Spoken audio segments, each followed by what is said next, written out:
Sabrina Salama akan mempresentasikan kedatangan bangsa Eropa ke Indonesia. Awal mula negara Eropa masuk ke Indonesia. Usai menaklukkan Bandar Malaka pada 1511, bangsa Portugis yang dipimpin Francisco Serau bertolak menuju pusat produksi rempah-rempah Nusantara di Maluku. Kedatangan bangsa Portugis rupanya menarik perhatian Sultan Ternate, Abu Lais waktu itu. Kemudian menawarkan pendirian benteng di Ternate dengan imbalan produksi cengkeh sepenuhnya akan dijual kepada Portugis.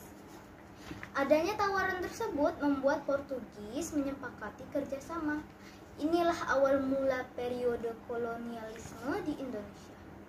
Dimulai dari ambisi penguasaan dagang rempah-rempah yang melimpah di Nusantara oleh bangsa Eropa. Kerajaan Ternate dan Tidore cepat berkembang berkat hasil rempah-rempah yang dimilikinya, terutama cengkeh. Awalnya kerajaan Ternate dan Tidore hidup berdampingan secara damai. Tapi kedamaian itu tidak terlangsung lama.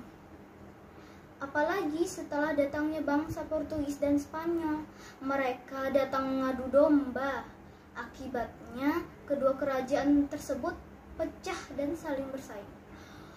Portugis datang ke Maluku dengan menjadikan Ternate sebagai sekutunya, sementara Spanyol datang ke Maluku pada 1521 dengan menjadikan Tidore sebagai sekutunya.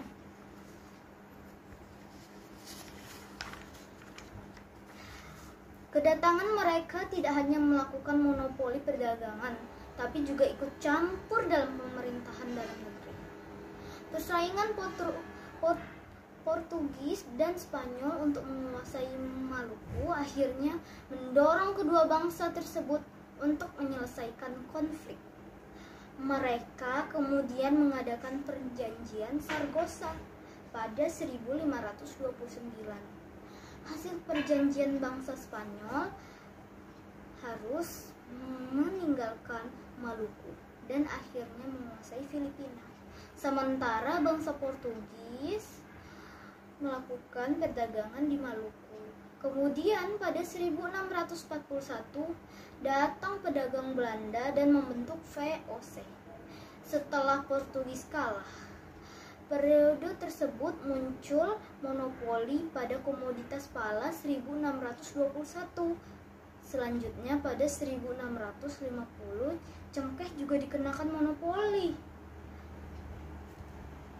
VOC menjadi perusahaan swasta paling kaya di sepanjang zaman dan dalam menerapkan kebijakan monopoli, bahkan melakukan tanam paksa yang mengubah warna perdagangan dunia.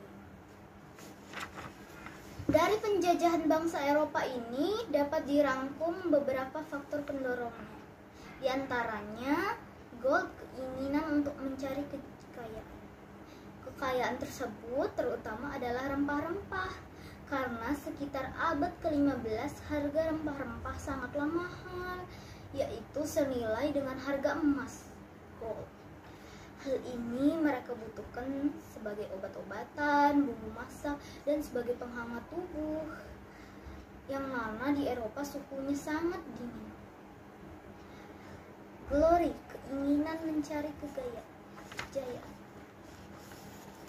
Di Eropa terdapat suatu anggapan bahwa jika suatu negara mempunyai banyak tanah jajahan, maka negara tersebut termasuk kategori negara yang jaya.